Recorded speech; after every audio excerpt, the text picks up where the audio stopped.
Mona Lisa के बाद जो दुनिया की दूसरी सबसे फेमस पेंटिंग है उसका नाम है द लास्ट सफर। ये पेंटिंग दुनिया की सबसे ज्यादा एडमायर की जाने वाली और सबसे ज्यादा स्टडी की जाने वाली पेंटिंग है। इटली के रहने वाले महान आर्टिस्ट लियोनार्डो दा विंची ने इस पेंटिंग को बनाया था। इस वीडियो में आप इस पेंटिंग से जुड़ी हुई 19 बातें जानेंगे जो शायद ही आपको पता होगी। नंबर 19, आप इस पेंटिंग को कहीं किसी म्यूजियम में नहीं पाओगे। इटली के मिलन शहर के एक कॉन्वेंट में इसका परमानेंट एक घर है। मिलन शहर में एक सेंटा मारिया डेल ग्रेजी नामक एक चर्च और एक कॉन्वेंट है। दा विंची ने वहां के डाइनिंग हॉल की एक दीवार पे ये पेंटिंग को बनाया था। नंबर 18, लास्ट सफर का मतलब है अंतिम भोजन।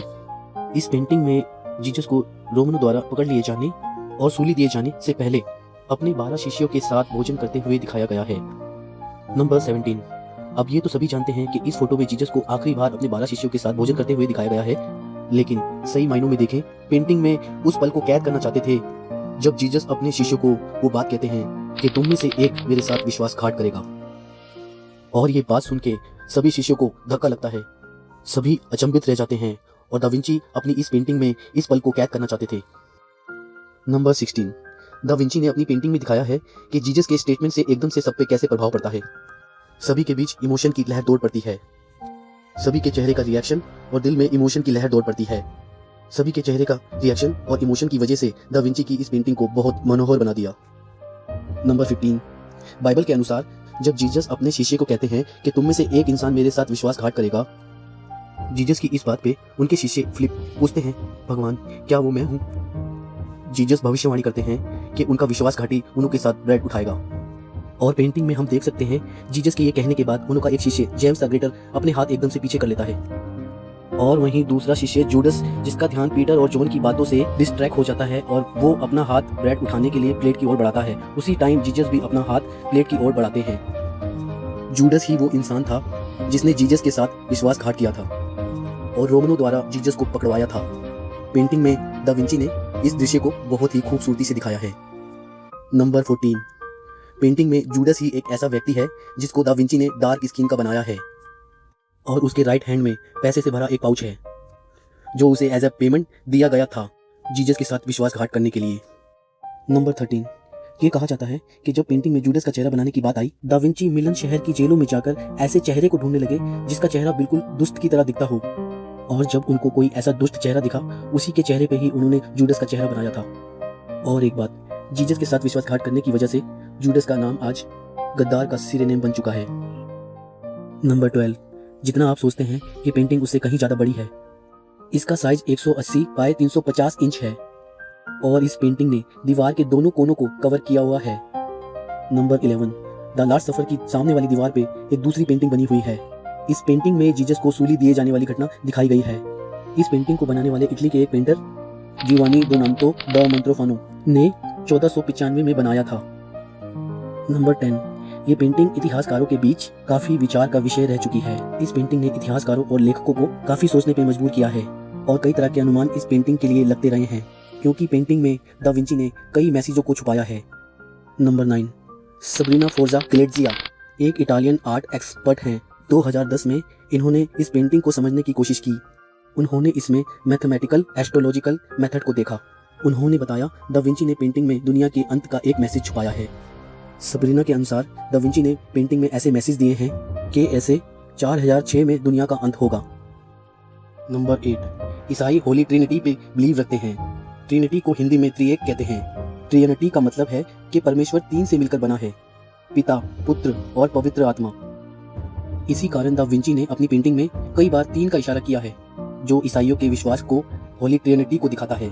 जैसे कि आप पेंटिंग में देख सकते हैं जीसस के शिष्य सब 3-3 में बैठे हैं। जीसस के पीछे वाली खिड़कियां 3 हैं और जीसस के शरीर को एक ट्रायंगल की तरह बनाया है, जैसे कि आप देख सकते हैं। नंबर 7, दा विंची ने इस पेंटिंग में जो एक शख्स को बेहोशी की हालत में दिखाया है, ये आदमी है या औरत, इस बात पे कई बहस होती रही है, क्योंकि पेंटिंग में बनाए गए सभी लोगों में यही एक व्यक्ति है जो औरत की तरह दिख रहा है। बहुत से इतिहासकारों का मानना है कि ये जीसस का शिष्य जॉन है, लेकिन बहुत सारे इतिहासकार ये कहते हैं कि ये मैरी मैगडिलन है जो जीसस की एक शिष्य थी, जो जीसस को सूली दिए जाने और उनको दफनाने और उनके फिर से जिंदा हो उठने की एक गवाह थी।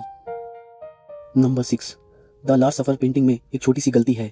पेंटिंग को ध्यान से देखने में दिखता है एल के साथ ऑरेंज स्लाइसेस रखी हुई हैं, लेकिन जीसस को सूली दिए जाने के कई साल बाद भी मिडिल ईस्ट में संतरे नहीं आए थे। जो चीज जीसस के टाइम में आई ही नहीं थी, वो भला जीसस कैसे खा सकते हैं। दरअसल दा विंची के टाइम में एल के साथ ऑरेंज खाना इटली में एक बहुत कॉमन डिश थी और इसीलिए दा विंची ने इस पेंटिंग में भी इसको बना दिया था। नंबर 5, क्योंकि पेंटिंग थिंक एक्सटीरियर वॉल पे बनाई गई थी, इसलिए इस पे नमी का काफी प्रभाव पड़ा और दीवार पेंट को अच्छी तरह से नहीं सोख पाई। और जैसे ही 1498 में ये पेंटिंग बनकर तैयार हुई, तभी से ये खराब होना शुरू हो गई थी। नंबर 4, 1796 में फ्रेंच रेवोल्यूशन सोल्जर द्वारा पेंटिंग को काफी नुकसान पहुंचाया गया। सन 1943 के दूसरे युद्ध के दौरान पड़ोसी देश की बमबारी ने कॉन्वेंट की हॉल की दीवारों को काफी नुकसान पहुंचाया। तस्वीर में आप देख सकते हैं दा विंची की पेंटिंग के सामने एक प्रोटेक्टिव स्ट्रक्चर बनाया गया है। नंबर 3, जैसे कि आप जानते हैं कि इस पेंटिंग को दा विंची ने दीवार पे बनाया था। 1692 में इस पेंटिंग के निचले हिस्से को तोड़ के वहां पे एक दरवाजा बना दिया गया। बाद में फिर से भरकर वहां पे एक दीवार बना दी गई। जैसे कि आप पेंटिंग के निचले हिस्से में एक इरेगुलर जैसा स्ट्रक्चर देख सकते हैं। इसकी वजह से जीसस का पैर वाला हिस्सा पेंटिंग का नष्ट हो गया। नंबर 2, द लास्ट सफर की 3 कॉपी भी मौजूद हैं, जिनके बारे में कहा जाता है इन्हें दा विंची के स्टूडेंट के द्वारा ही बनाया गया था। इनमें से एक लंदन की रॉयल आर्ट एकेडमी में रखी हुई है। दा विंची के इटली के स्टूडेंट, जिसे जैम पैट्रिनो ने 1520 में बनाया था।